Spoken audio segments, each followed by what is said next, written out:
तो इस वीडियो के अंदर हम करेंगे क्वेश्चन 7। किसका क्वेश्चन 7? दिल्ली जुडिशरी मेंस का 2019 के पेपर का, क्रिमिनल लॉ पेपर का, जिसके अंदर हम समझेंगे कि क्या क्वेश्चन है एंड इसका किस तरीके से आंसर करना चाहिए। तो आपको काफ़ी हेल्प होगी आपके मेंस की तैयारी के अंदर, और प्री की तैयारी में तो होती ही होती है अगर मेंस का कुछ भी पढ़ते हो तो आप।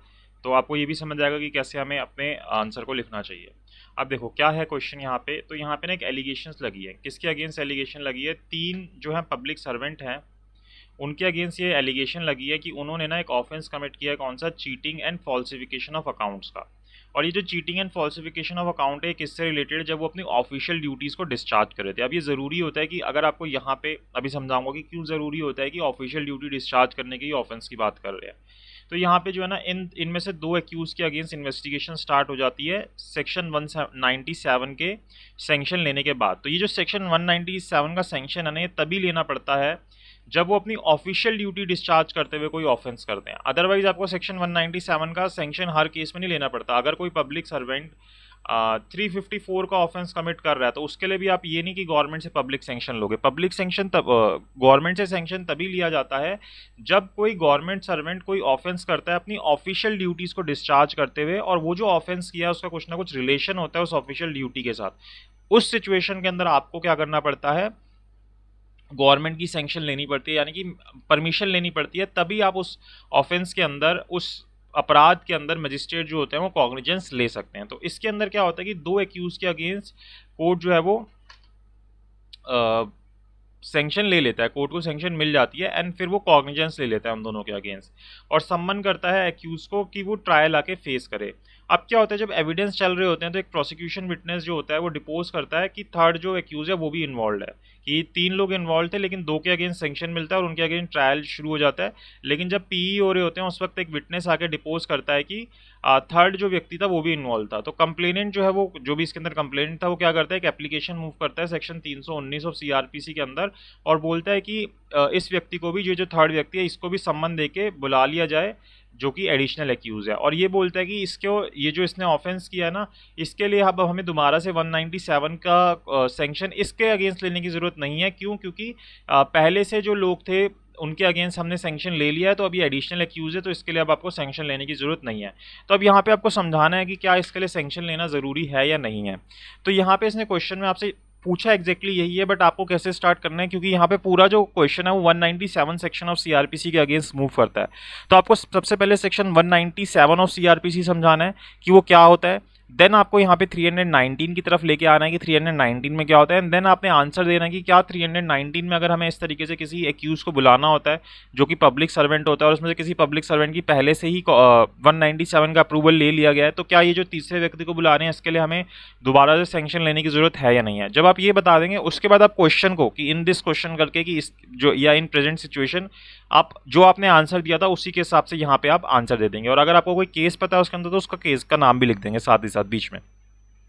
तो आपने क्या किया, सबसे पहले सेक्शन 197 को समझाया कि सेक्शन 197 क्या बोलता है। तो it is necessary to understand the scope of section 197। तो आपने बताया कि ये प्रोविजन क्या करता है, डिबार करता है कोर्ट को कॉग्निजेंस लेने से किसी भी ऑफेंस की except with the previous sanction of the government, कि आपको क्या करना पड़ेगा, प्रीवियस सैंक्शन ऑफ गवर्नमेंट लेनी पड़ेगी, तभी आप इन पर्टिकुलर जगहों पे जो सेक्शन 197 के अंदर बता रखे हैं उनके अंदर आप कॉग्निजेंस ले सकते हो।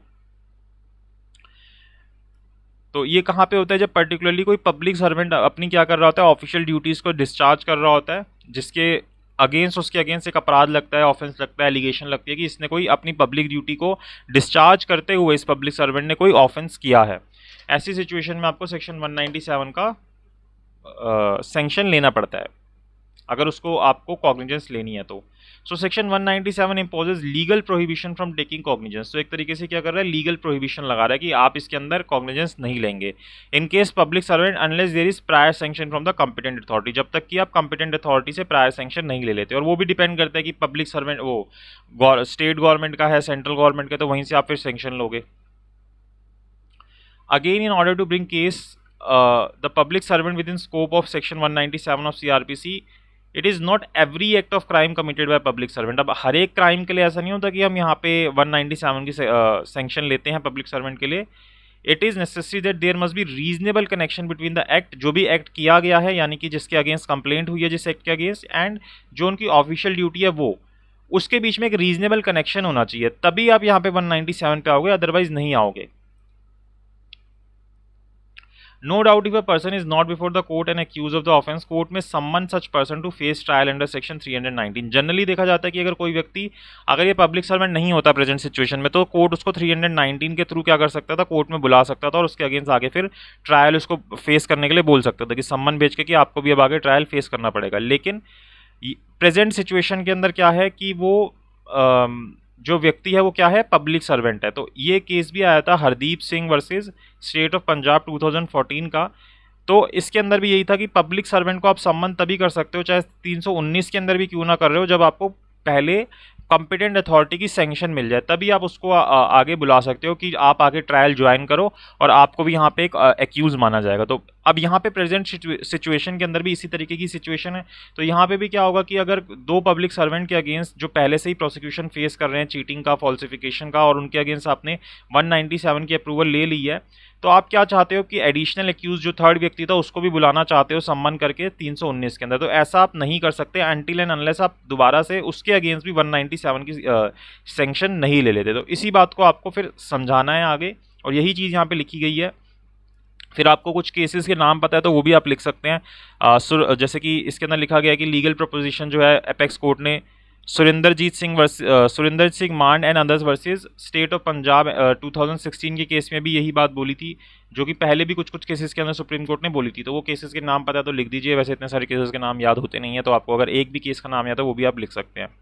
कि यहाँ पे वही सारी बात रिपीट की गई है कि 197 का मतलब क्या है, 197 को आपको सैंक्शन लेना ज़रूरी होता है, ये प्री रिक्विजाइड होता है अपने आप में, चाहे आप 319 के अंदर बुला रहे हो या कैसे भी बुला रहे हो, तो आपको ये सारी चीज़ें करनी ज़रूरी होती है।